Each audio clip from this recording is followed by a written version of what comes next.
ألا بذكر الله تطمئن القلوب. السلام عليكم ورحمة الله وبركاته. الحمد لله رب العالمين، والصلاة والسلام على سيد الأنبياء والمرسلين خاتم النبيين محمد بن عبد الله الأمين وعلى آله وصحبه أجمعين ومن تبعهم بإحسان إلى يوم الدين. أما بعد، فأعوذ بالله من الشيطان الرجيم. بسم الله الرحمن الرحيم.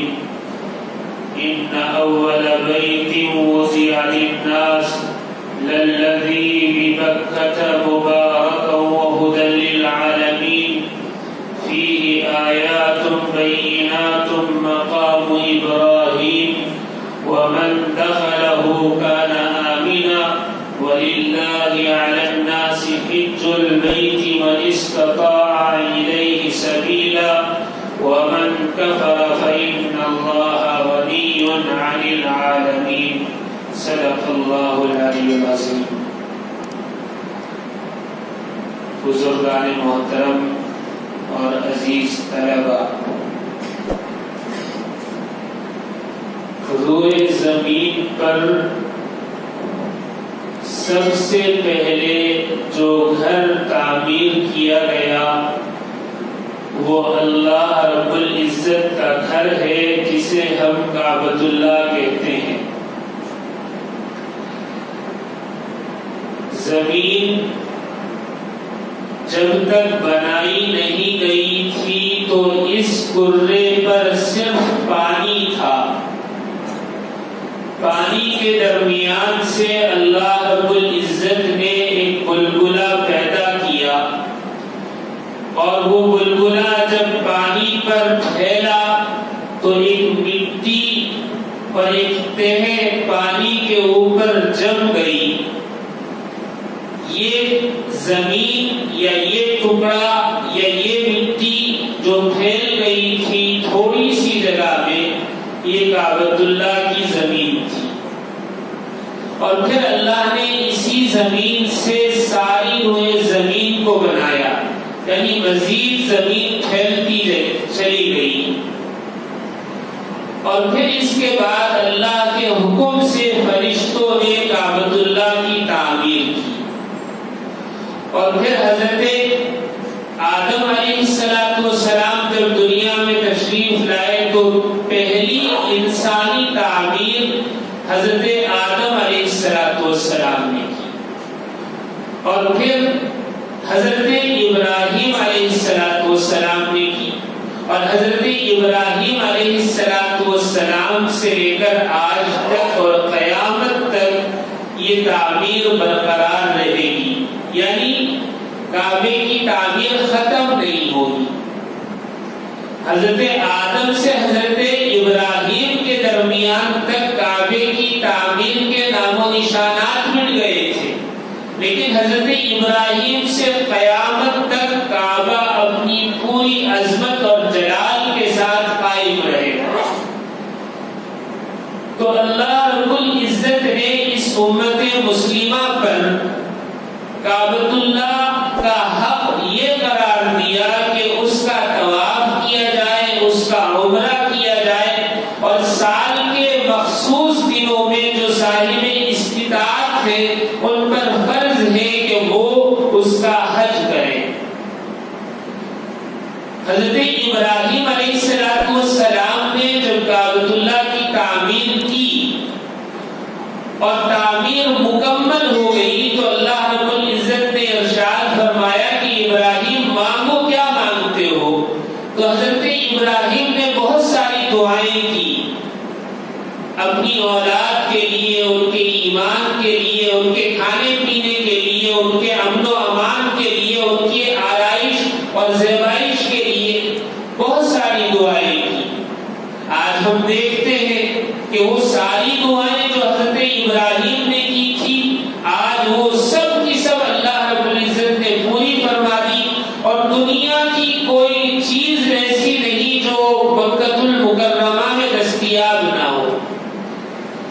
تو حضرت ابراہیم نے جب یہ دعا کر لی تو اللہ رب العزت نے فرمایا کہ اب تم لوگوں کو اس کے طواف کے لیے، اس کے حج کے لیے بلاؤ۔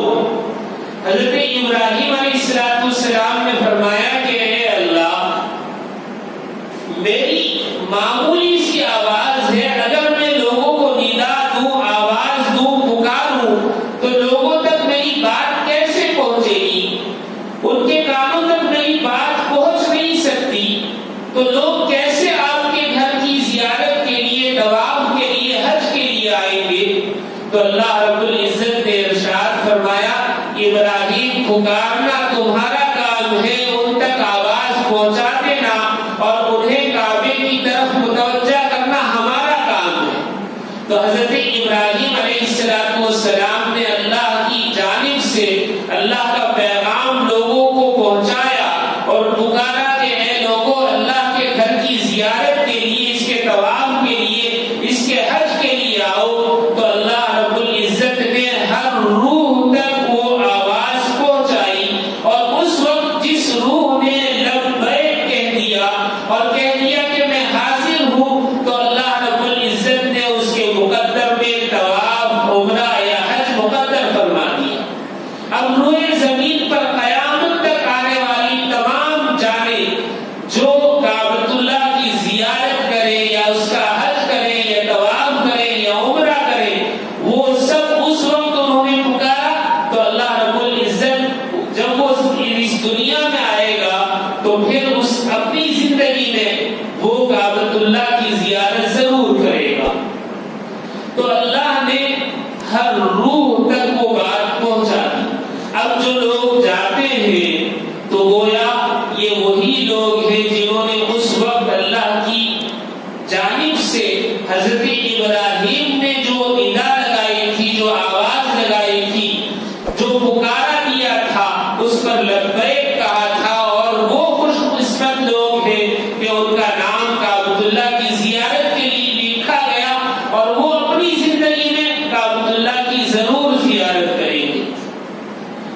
کعبہ یہ کوئی معمولی چیز نہیں ہے، روئے زمین پر اللہ کی نشانیوں میں سے ایک بڑی نشانی ہے، اور روز قیامت یہ سفارش نہیں کرے گا جس نے اس کی زیارت کر لی۔ روز قیامت جیسے روزہ اور قرآن کریم سفارش کرے گا، کعبۃ اللہ بھی سفارش کرے گا کہ اللہ یہ میری زیارت کو، یہ میرے طواف کو آیا تھا، لہذا آپ اس کی مغفرت فرما دیں۔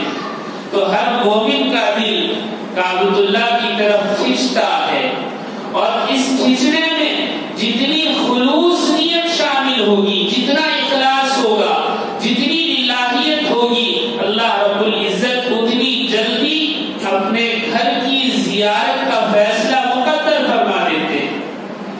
ہم یہ سمجھتے ہیں کہ پیسہ ہو تو کعبۃ اللہ کی زیارت کی جا سکتی ہے، اگر پیسہ نہیں تو زیارت ممکن نہیں۔ بے شمار واقعات ایسے ہیں کہ جس کے پاس اپنے پیٹ کو بھرنے کے لیے پیسہ نہیں تھا، اللہ نے اسے اپنے گھر کی زیارت فرما دی۔ وہ حج پر چلا گیا، لاکھوں روپے خرچ کر کے بعض لوگ ویزا اپلائی کرتے ہیں، اور لیکن اللہ کا فیصلہ ایسا ہوتا ہے یا تو موت آ جاتی ہے یا کسی وجہ سے رک جاتے ہیں۔ اللہ ہم سب کی حفاظت فرمائے، اللہ ان لوگوں میں شامل نہ فرمائے جو اپنے گھر سے محروم رکھا ہے، جن کو اللہ رب العزت کے گھر کی زیارت کے لیے سب سے پہلی شرط اخلاص ہے، خلوص ہے، الہیت ہے، اللہ کی رضا ہے اور تڑپ ہے۔ جب یہ چیز پیدا ہو جاتی ہے تو اللہ رب العزت فیصلہ فرما دیتے ہیں اور بلاوا آ جاتا ہے۔ آج کے زمانے میں ہم دیکھ رہے ہیں ایک بڑی خلقت کعبۃ اللہ کے لیے چلی جا رہی ہے، زیارت کے لیے، طواف کے لیے، عمرہ کے لیے اور حج کے لیے، اور یہ حج کا سیزن ہے۔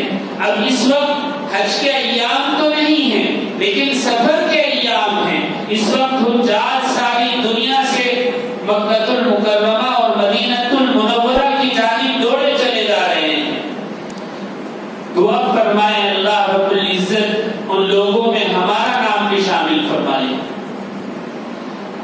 جب خلوص نیت کے ساتھ آدمی ارادہ کرتا ہے تو اللہ تعالیٰ فیصلہ فرما دیتے ہیں. اگرچہ حج صرف ان لوگوں پر ہے جو صاحب استطاعت ہیں، وہاں تک پہنچنے اور وہاں رہنے کے لیے صحت بھی رکھتے ہیں، پیسہ بھی رکھتے ہیں اور ان کے پاس وسائل بھی ہیں، ان لوگوں پر حج فرض ہے زندگی میں ایک مرتبہ.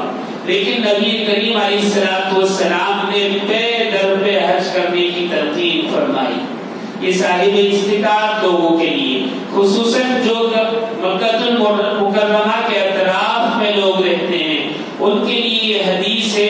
آپ نے ارشاد فرمایا پے در پہ حج کیا کرو، بے شک یہ دونوں فقر یعنی غریبی اور گناہوں کو اس طرح مٹا دیتے ہیں جس طرح پھٹی یعنی جلتی ہوئی آگ لوہے کے میل کچیل کو جلا کر ختم کر دیتی.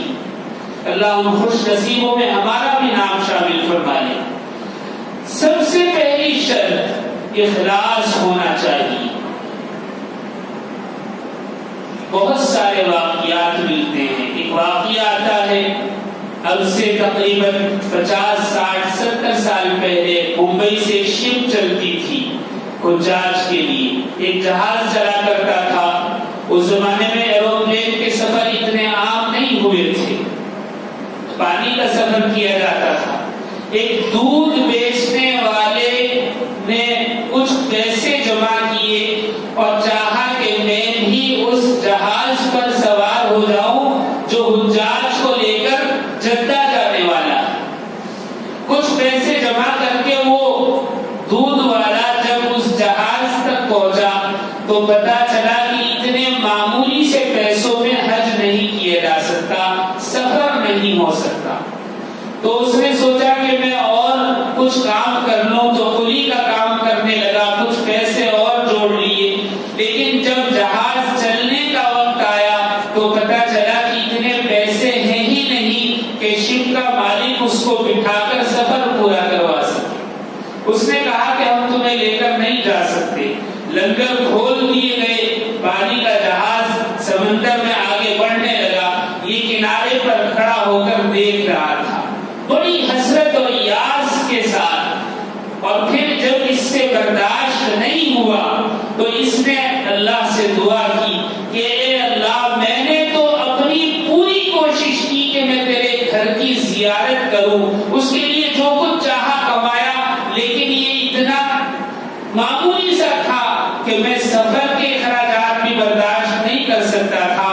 جہاز والوں نے مجھے پیچھے چھوڑ دیا. اے اللہ، میں سمجھتا ہوں جس زندگی میں تیرے گھر کی زیارت مقدر نہ ہو وہ زندگی بیکار ہے. ایسی زندگی جینے سے کوئی فائدہ نہیں. اور جذبات میں آ کر پانی میں کود گیا کہ یا تو اللہ تعالیٰ بچا لیں گے یا پھر یہ زندگی ختم ہو جائے گی. یہ صرف کعبۃ اللہ کی محبت ہے، صرف کعبۃ اللہ کی محبت. اب جب یہ شخص کودا تو تھوڑی آگے تیرتا گیا. سوچا کہ کسی طرح شپ کو پکڑ لوں گا، چلتے ہوئے جہاز تک پہنچ جاؤں گا. لیکن جہاز کی رفتار کہاں اور آدمی کی رفتار تیرنے کی کہاں. تھوڑی دیر کے بعد پانی پیٹ میں جانا شروع ہوا اور چکر آنے لگے اور پھر بے ہوش ہو گیا. جب ہوش آیا تو ساحل سمندر پر پڑا ہوا تھا. دھوپ کی تیزی نے اس کے جسم کو جب گرم کیا تو پانی آہستہ آہستہ منہ سے نکلنا شروع ہوا. پیٹ کے بل پڑا ہوا تھا. اس نے آس پاس دیکھا کہ کیا ہو رہا ہے تو دیکھا کہ کچھ لوگ چل پھر رہے ہیں. اجنبی جگہ ہے. اس نے سوچا کہ شاید میں ممبئی کے کسی اور ساحل پر آ گیا ہوں. لیکن باتوں سے پتا چلا کہ سب کے سب مسلمان ہیں. ماحول بھی الگ ہے، پہناوا بھی الگ ہے، زبان بھی الگ ہے. تو اب یہ کس سے بات کرنے کے لیے جاتا ہے وہ بات سمجھ میں نہیں آتی. تو اتنے میں ایک آدمی کو دیکھا کہ وہ ایک گائے کو لیے جا رہا ہے اور لوگوں کو کہہ رہا ہے کہ اگر کوئی ایسا آدمی ہے جو اس کا دودھ نکالنا جانتا ہے میں اس کو رکھ لوں گا۔ اب اس نے سوچا کہ یہ آدمی چونکہ اردو ہی بول رہا ہے، ٹوٹی پھوٹی اردو بول رہا ہے، چلو اسی سے بات کرتے ہیں۔ تو اس سے کہا کہ دودھ نکالنے کا کام میں جانتا ہوں اور میں اس گائے کا دودھ نکال سکتا ہوں۔ تو اس نے کہا کہ اچھا نکالو۔ اس نے فوراً گائے کا دودھ نکالنا شروع کیا تو وہ آدمی بڑا خوش ہوا اور اپنے گھر لے گیا۔ معلوم یہ ہوا کہ یہ آدمی ممبئی میں سمندر میں کودا، اللہ رب العزت نے غیب سے مدد فرمائی اور اسے جدہ کے ساحل پر لے جا کر چھوڑ دیا۔ اب جو آدمی گائے لے کر آیا تھا وہ جدہ میں کسی بڑی پوسٹ پر تھا، کوئی آفیسر تھا، اس نے اپنے بچوں کے لیے گائے کہیں باہر سے منگوائی تھی لیکن وہ دودھ نکالنا نہیں جانتا تھا، تو اس لیے حجاج جو قافلے آ رہے تھے ان سے پوچھ رہا تھا کہ بھئی کوئی دودھ نکالنے والا ہے تو مجھے بتائے۔ اب اللہ نے اس کی روزی کا بھی انتظام کر دیا۔ یہ اس گائے کا دودھ نکالنے لگا اور پیش کرنے لگا۔ مالک بہت خوش۔ چند دنوں کے بعد اس سے پوچھا کہ بھئی تم کہاں کے ہو، کیا کام کرتے ہو؟ تو اس نے سارا واقعہ سنایا۔ اس آدمی نے کہا کہ اگر یہ بات ہے تو پھر بے فکر رہو، میں سرکاری طور پر تمہیں حج کرواؤں گا۔ اور پھر اس نے سرکاری لحاظ سے مکمل اس کو حج کروایا اور پھر واپس لایا جدہ میں اور کہا کہ اب تمہیں واپس جانے کی ضرورت نہیں، اپنے بیوی بچوں کو بھی بلا دو، تم یہی رہنا۔ اللہ، جب خلوص نیت ہوتی ہے تو پیسہ کام نہیں آتا، اللہ رب العزت فیصلہ فرما دیتے ہیں۔ کعبۃ اللہ کا حق بہت بڑا ہے۔ جو حدود حرم میں داخل ہو جائے اس پر واجب ہے کہ وہ کعبے کی زیارت کرے اور کعبۃ اللہ کا طواف کرے، لیکن قربان جائیے صحابہ کرام پر، وہ جانتے تھے کس کا کیا مقام ہے۔ صلح حدیبیہ کے موقع پر حضرت عثمان غنی کو سفیر بنا کر بھیجا گیا تو کفار نے کہا کہ اس مرتبہ ہم مسلمانوں کو اجازت نہیں دیں گے حج کے لیے، عمرے کے لیے۔ ہاں یہ ہے آپ سفیر بن کر آئے ہیں، آپ کو اجازت ہے آپ کعبۃ اللہ کا طواف کر لیں۔ حضرت عثمان غنی رضی اللہ تعالیٰ عنہ نے فرمایا بالکل نہیں، میں اپنے آقا جناب نبی کریم علیہ السلام سے پہلے کعبے کا طواف نہیں کروں گا۔ اور پھر بغیر طواف کے واپس تشریف لے گئے اور پھر اللہ نے فیصلہ فرما دیا۔ فتح مکہ کے ساتھ تمام صحابہ نے نبی کریم علیہ السلام کی معیت میں طواف بھی کیا، حج بھی کیا۔ اللہ اکبر۔ کعبۃ اللہ کا حق یہ ہے کہ اس کا طواف کیا جائے، سب سے بڑی عبادت طواف ہے۔ اور ایسے ایسے عشاق گزرے ہیں جنہوں نے سالہ سال ارادہ کیا کہ ایسے وقت طواف کرے، ایسے وقت اللہ کے گھر کے سامنے کھڑے ہو کر لبیک پکارے جب کوئی اور نہ ہو، یعنی معبود ہو اور بندہ ہو، کوئی اور درمیان میں نہ ہو۔ حضرت ابراہیم بن ادھم کے بارے میں آتا ہے کہ آپ نے مکہ کے جنگلوں میں رہائش اختیار کر لی اور مسلسل کعبے کا طواف کرتے، پھر جنگل واپس چلے جاتے۔ کیوں؟ آپ اس انتظار میں تھے کوئی ایسا وقت آئے جب کعبے کا طواف میں تنہا کروں اور ساری رحمت اللہ کی مجھ پر نازل ہو۔ 10 سال نہیں 20 سال انتظار کیا۔ 20 سال انتظار کرنے کے بعد حضرت ابراہیم بن ادھم نے ایک مرتبہ دیکھا کہ زوردار طوفانی بارش ہوئی ہے اور ایسی بارش میں کعبۃ اللہ کے مطاف میں پانی بھر گیا ہے، اوپر سے بارش برس رہی ہے، بجلی کڑک رہی ہے، ہوائیں چل رہی ہیں، کسی آدمی کا ایک جگہ تو ایسے میں حضرت ابراہیم بن ادھم نے سوچا کہ اب آسان ہے، اب کوئی مطاف میں نہیں ہوگا تو میں جا کر وہاں طواف کر لوں گا، میرے علاوہ اللہ کے سامنے اور کوئی نہیں ہوگا۔ تو جب یہ وہاں پہنچے، ابھی ایک ہی چکر کاٹا تھا تو دیکھا کہ ایک سانپ ان سے آگے آگے کعبۃ اللہ کا طواف کر رہا ہے۔ تو انہوں نے اس سے کہا کہ تو کیسا ہے کہ اللہ کے اور میرے درمیان، یعنی رب اور بندے کے درمیان میں آ گیا ہے۔ میں 20 سال سے انتظار کر رہا ہوں کہ ایسے وقت کعبے کا طواف کروں جب کوئی اور نہ ہو۔ تو اس سانپ کو اللہ نے گویائی عطا فرمائی۔ اس سانپ نے کہا کہ ابراہیم بن ادھم، تم تو 20 سال سے انتظار کر رہے ہو، میں 100 سال سے انتظار کر رہا تھا کہ میرے اور رب کے درمیان کوئی نہ ہو، آج تم آ گئے۔ اللہ اللہ، کیا عشق ہے، کیا محبت ہے۔ اللہ نے انسانوں کے علاوہ جانوروں کو بھی، حشرات الارض کو بھی اور اندیکھی مخلوقات کو بھی اپنے گھر کا عشق اور محبت عطا فرمائی۔ امام حسن رضی اللہ تعالیٰ عنہ کے بارے میں آتا ہے کہ ایک مرتبہ آپ مدینہ منورہ میں تشریف فرما تھے، اچانک کھڑے ہو گئے اور جذبات میں آ کر کہنے لگے کہ اگر اللہ رب العزت کے روبرو حاضر ہوں اور اللہ نے یہ سوال کر لیا کہ حسن یہ تو بتا، زندگی تجھے عطا کی اور تو نے ہمارے گھر کا حج اور ہمارے حکم پر جو حج فرض کیا گیا تھا وہ تو نے پیدل نہیں کیا، تو میں کیا جواب دوں؟ ابھی تک میں سواری پر سوار ہو کر حج کیا کرتا تھا، اگر یہ سوال ہو گیا کہ پیدل حج کیوں نہیں کیا، کیا جواب دوں گا؟ تو فوراً پیدل نکل پڑے اور پھر کعبے کا طواف کیا اور حج ادا کیا۔ اس کے بعد مسلسل مدینہ سے مکہ منورہ پہنچ کر 20 سال یعنی 20 حج پیدل ادا کیا۔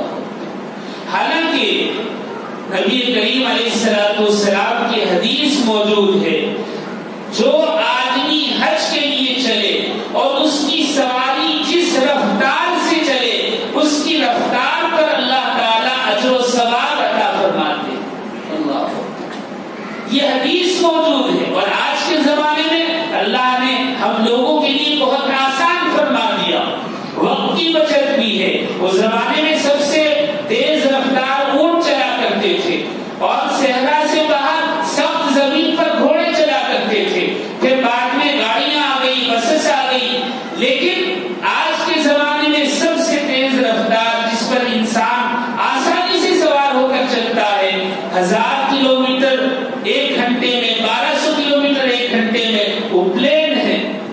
اللہ رب العزت نے کتنا اجر و ثواب حجاج کے لیے رکھا ہے، لیکن پیدل حج کرنے کا ثواب بھی اپنی جگہ ہے۔ ہم دیکھ رہے ہیں کہ ہماری ہی زمین کا ایک نوجوان شہاب پیدل پہنچا، اللہ اسے سلامت رکھے، اللہ اس کے اجر و ثواب میں ہمیں بھی شامل فرمائے۔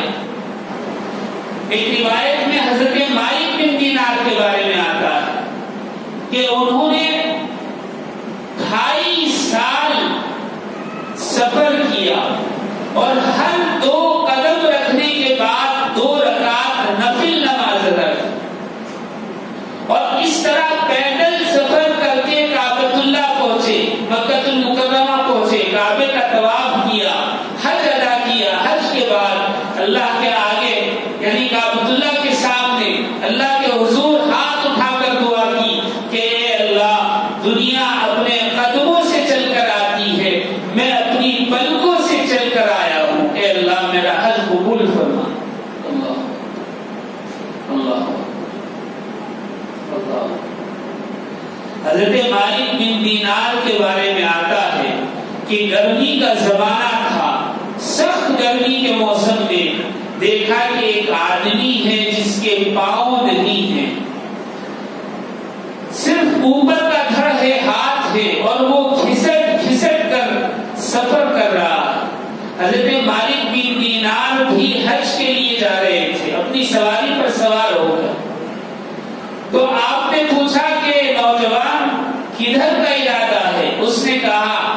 کہ مالک بن دینار میرا ارادہ حج کا ہے، تو حضرت مالک بن دینار نے کہا سواری میں دیتا ہوں، اللہ کے گھر کی طرف سوار ہو کر چلو۔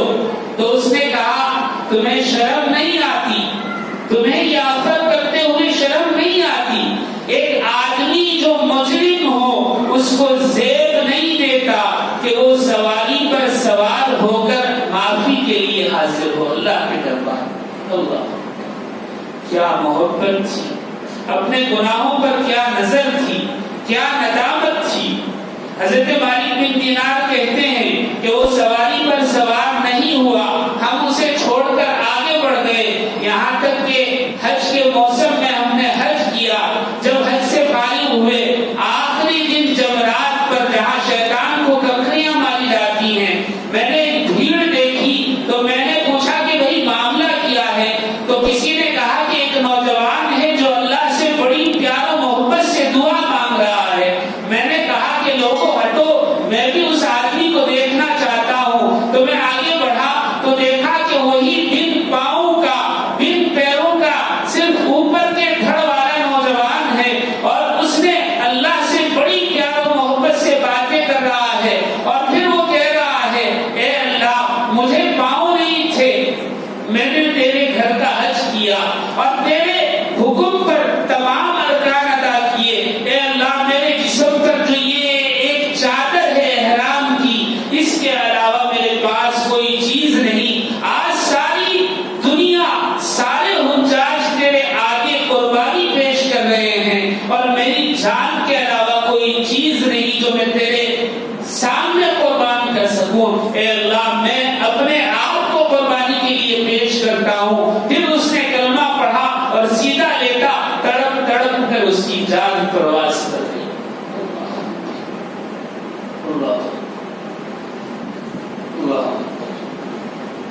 ایک نوجوان کے بارے میں آتا ہے، کسی بزرگ نے لکھا ہے کہ ہم نے اسے دیکھا کہ حج کے لیے چلا جا رہا ہے، لیکن اس کے پاس توشہ نہیں ہے، زاد راہ نہیں ہے، راستے کے اخراجات کے لیے کوئی چیز نہیں۔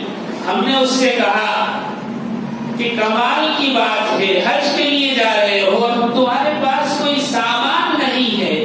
تو اس نوجوان نے کہا کہ میں اللہ کا مہمان ہوں، اور مہمان جو ہوتا ہے وہ اپنا توشہ، اپنا کھانا ساتھ لے کر نہیں چلتا، بلکہ میزبان اس کو کھلاتا ہے۔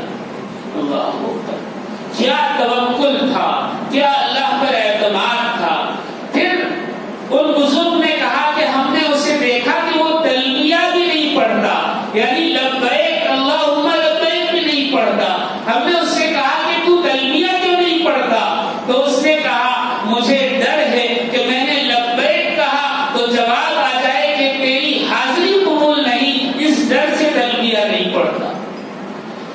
تو وہ بزرگ کہتے ہیں کہ ہم نے اسے دیکھا کہ مینا کے میدان میں سب لوگ قربانی کر رہے ہیں، اور اس نے کہا کہ اے اللہ میرے پاس میری جان کے علاوہ کوئی چیز نہیں ہے، اور پھر کہا اے اللہ میں اپنی جان تیرے لیے قربان کرتا ہوں، اور پھر اس نے بسم اللہ اللہ اکبر کہہ کر شہادت کی انگلی سے گلے پر پھیرا، تو دیکھا ہم نے جا کر کہ وہ زمین پر گرا اور اس کی روح پرواز کر گئی۔ ہم نے غور سے گلے کو دیکھا تو ایک نیلی یا ہری سی لائن کھینچی ہوئی تھی۔ اللہ اللہ، کیا محبت تھی، کیا محبت تھی۔ مالک بن دینار کے بارے میں آتا ہے کہ انہوں نے حج کیا اور دعا مانگی کہ اے اللہ اس سال کتنے لوگوں کا حج قبول ہوا ہے اور کس کا حج قبول نہیں ہوا، مجھے آپ بتا دیں۔ دعا اس لیے تھی تاکہ مالک بن دینار یہ جان سکے کہ کہیں میرا حج قبول ہوا یا نہیں ہوا، اس بات کا علم ہو جائے۔ تو رات میں خواب دیکھا، کسی نے کہا کہ مالک بن دینار اللہ نے اس سال جتنے حجاج تھے سب کا حج قبول کر لیا ہے، سوائے ایک آدمی کے جس کا نام محمد بن ہارون بلخی ہے، اللہ نے اس کا حج قبول نہیں کیا۔ صبح ہوئی، آنکھ کھلی تو مالک بن دینار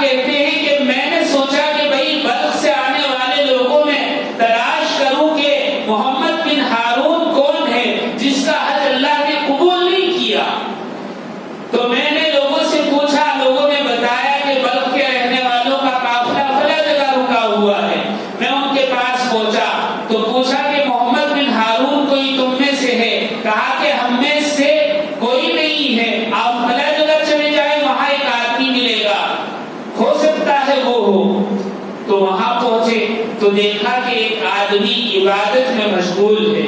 جب وہ اپنی عبادت سے فارغ ہوا تو کہا کہ محمد بن ہارون کی تلاش ہے جو بلخ کا رہنے والا ہے. کہا کہ میں ہی ہوں, بتاؤ کیا بات ہے. تو مالک بن دینار نے کہا میں نے خواب دیکھا ہے. ندا لگانے والے نے کہا کہ محمد بن ہارون سے کہہ دو اس کے علاوہ اس سال سب کا حج قبول ہے. تو محمد بن ہارون نے جب سنا تو خاموش رہے. مالک بن دینار نے کہا کہ وجہ تو بتاؤ کہ تمہارا حج کیوں قبول نہیں ہوا. تو محمد بن ہارون بلخی نے کہا کہ جاؤ تم اپنا کام کرو, تمہیں اس سے کوئی سروکار نہیں ہونا چاہیے. مالک بن دینار نے کہا کہ نہیں بات بتاؤ کیا ہے. کہا کہ نہیں تم جاؤ. کہا کہ نہیں بات بتاؤ. کہا کہ دیکھو بس اتنا کافی ہے کہ 24 سال سے میں حج کر رہا ہوں اور ہر سال کوئی نہ کوئی بندہ آتا ہے اور کہہ جاتا ہے محمد بن ہارون بلخی کا حج قبول نہیں ہے. اب مالک بن دینار کو اور پریشانی ہو گئی, یہ کیا معاملہ ہے. 24 سال سے حج کر رہا ہے اور ہر بار اعلان ہو جاتا ہے کہ محمد بن ہارون کا حج قبول نہیں. تو مالک بن دینار نے کہا کہ بات بتاؤ. تو اس نے کہا کہ نہیں رہنے دو. مالک بن دینار نے کہا کہ اچھا یہ بتاؤ تمہارا ہاتھ کٹا ہوا کیوں ہے. دیکھا کہ اتنا ہاتھ کٹا ہوا ہے, کیا تم نے چوری کی. کہا کہ نہیں, اس سے بھی بڑا گناہ کیا ہے. کہا کہ میں جب تک نہیں جاؤں گا جب تک تم سارا واقعہ نہیں بتا دیتے. تو محمد بن ہارون بلخی نے کہا کہ اچھا سنو, میں بڑا مالدار آدمی تھا اور بلخ میں رہا کرتا تھا. پیسہ زیادہ ہونے کی وجہ سے میں نے اس کا ناجائز استعمال کیا, برائی میں مشغول ہو گیا. میری ماں بڑی عابدہ زاہدہ تھی, اس نے مجھے روکا ٹوکا لیکن میں نے اس کی بات نہیں سنی. ایک مرتبہ شراب کے نشے میں عصر کے بعد جھومتا ہوا میں گھر پہنچا تو دیکھا کہ ماں تندور کے سامنے بیٹھی ہوئی روٹی پکا رہی. میں نے اس سے کہا کہ بھوک لگی ہے کھانا کو. اس نے کہا کہ شرم نہیں آتی کہ ساری دنیا روزے سے ہے, رمضان کا مہینہ چل رہا ہے, ابھی افطار کا وقت نہیں ہوا, عصر کے بعد کا وقت ہے اور تو کھانے کو مانگتا ہے. تجھے اپنا خیال نہیں, کم سے کم دوسرے روزے داروں کا تو خیال ہونا چاہیے. تو محمد بن ہارون نے کہا کہ مجھے غصہ آیا اور میں نے ماں کو ایک زور سے کمر پر ہاتھ مارا تو وہ تندور میں جا گئی. لوگوں نے مجھے پکڑا اور ایک کمرے میں بند کر دیا. میں کمرے میں بند رہا 1 رات اور آدھا دن. جب نشہ اترا تو لوگوں نے مجھے باہر نکالا. میں نے دیکھا کہ میری بیوی کپڑے سمیٹ رہی ہے. میں نے اس سے کہا کہ تو کہاں جا رہی ہے. اس نے کہا کہ میں ماں کے قاتل کے ساتھ اب زندگی نہیں گزار سکتی. اللہ اکبر. بیوی چھوڑ کر چلی گئی. لوگوں نے کہا کہ اس سے زیادہ بدنصیب کون ہوگا جس نے اپنی ماں کو جلا کر مار دیا. لوگوں سے معلوم ہوا کہ ماں نے مرتے مرتے کہہ دیا کہ میرے بیٹے کو میری صورت مت دکھانا. دفن بھی کر دیا, بعد میں اسے کھولا. اب اسے احساس ہوا کہ میں نے برا کیا ہے. سب سے پہلے سارا مال اللہ کے راستے میں دے دیا, غریب غربا کو دیا. اس کے بعد محمد بن ہارون نے کہا کہ میں نے کلہاڑی اٹھائی اور اس ہاتھ کو کاٹ دیا جس ہاتھ نے ماں کو دھکا دیا. پھر میری پیاس نہیں بجھی, توبہ مجھے لگا کہ قبول نہیں ہوئی تو میں حج کے لیے چلا آیا. جب حج سے فارغ ہوا کسی نے کہا کہ تیرا حج قبول نہیں. اور آج 24واں سال ہے. مالک بن دینار ہر سال یہی سننے کو ملتا ہے کہ تیرا حج قبول نہیں ہوا. مالک بن دینار نے سنا تو ایک تماچا مارا اور کہا کہ واقعی تو اسی قابل ہے, اور واپس اپنے مکان پر آ گئے. رات کو سوئے. نبی کریم علیہ السلام خواب میں تشریف لائے اور مالک بن دینار سے کہا, مالک بن دینار تو نے اللہ کے ایک بندے کو اس کی رحمت سے مایوس کر دیا. حضرت مالک بن دینار نے کہا اے اللہ کے نبی وہ تو اسی قابل ہے 24 سال سے اس کا حج قبول نہیں ہو رہا ہے ماں پر زیادتی کی وجہ سے، اے اللہ کے نبی اس کی مغفرت کہاں ہوگی؟ تو اللہ کے نبی نے فرمایا اس کا حج بھی ماں کی وجہ سے قبول نہیں ہو رہا ہے، لیکن روز قیامت ماں اس کو معاف کر دے گی اور پھر اللہ ماں کی ہی وجہ سے اس کی توبہ قبول فرمائیں گے۔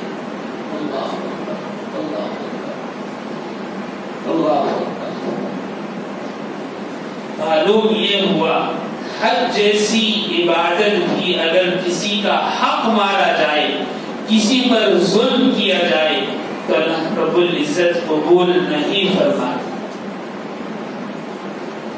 مجاہد بن یحییٰ بلخی رحمت اللہ علیہ لکھتے ہیں کہ خراسان کا آدمی تھا جو مکہ میں آ کر بس گیا، رہنے لگا، 60 سال نہایت عبادت کی زندگی اس نے گزاری۔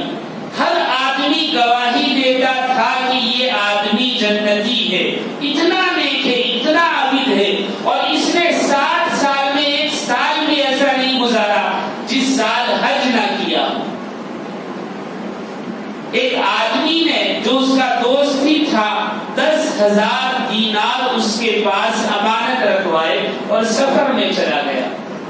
اتفاق یہ کہ جب وہ سفر سے واپس آیا تو معلوم ہوا کہ اس آدمی کا انتقال ہو گیا۔ 10,000 دینار بڑی رقم ہوتی، اب اس نے سوچا میں اپنی رقم کیسے لوں، تو مقامی علماء جو مکہ میں تھے ان سے جا کر ساری بات سنائی۔ انہوں نے کہا کہ دیکھو ہم نے ایک روایت پائی ہے جس میں ہے کہ جو جنتی روحیں ہوتی ہیں وہ اللہ کی اجازت سے زمزم کے کنویں پر رہتی ہیں، تو تم ایسا کرو زمزم کے کنویں پر چلے جاؤ اور وہاں اس کا نام لے کر پکارنا۔ تو یہ آدمی وہاں گیا، اس نے بہت آوازیں دی لیکن کوئی جواب نہیں آیا۔ تو یہ واپس علماء کے پاس پہنچا اور اس نے کہا کہ زمزم کے کنویں پر تو کوئی جواب ہی نہیں آ رہا ہے۔ تو علماء نے کہا کہ ایک کام کرو پھر تم یمن چلے جاؤ، ہم نے روایات میں پایا ہے کہ یمن میں ایک کنواں ہے جس کا نام برہوت ہے۔ برہوت جہنم کے گڑھوں میں سے ایک گڑھا ہے، تو جو جہنمی روحیں ہوتی ہیں اللہ تعالیٰ ان کو وہاں پہنچا دیتے ہیں، تو وہاں جا کر اس کو آواز دینا۔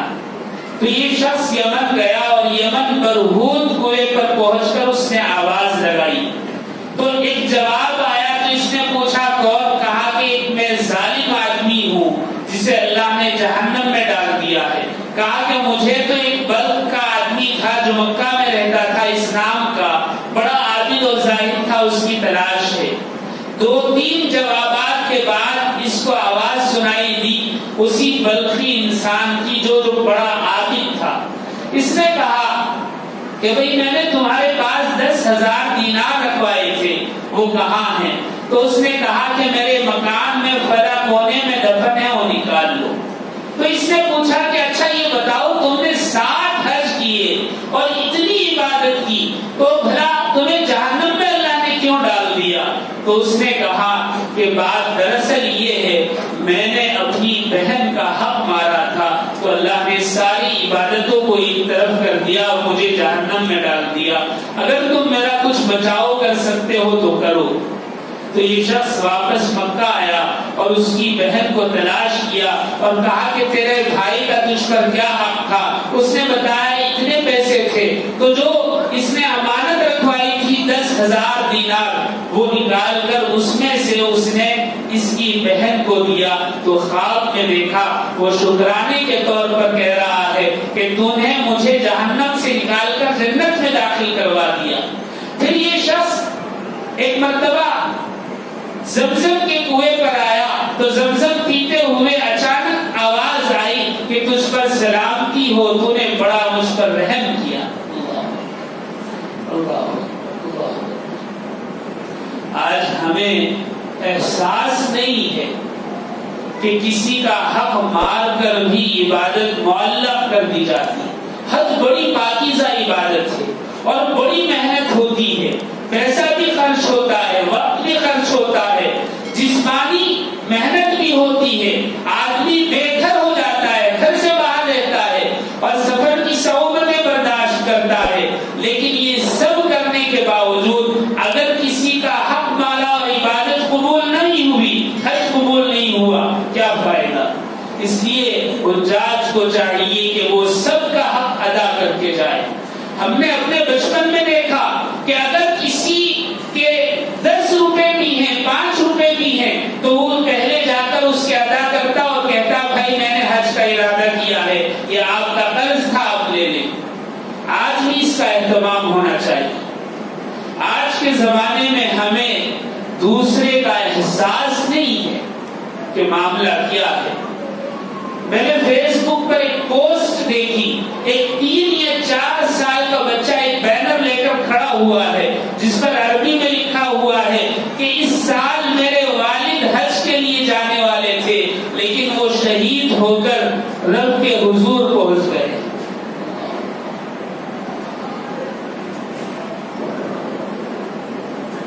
اللہ۔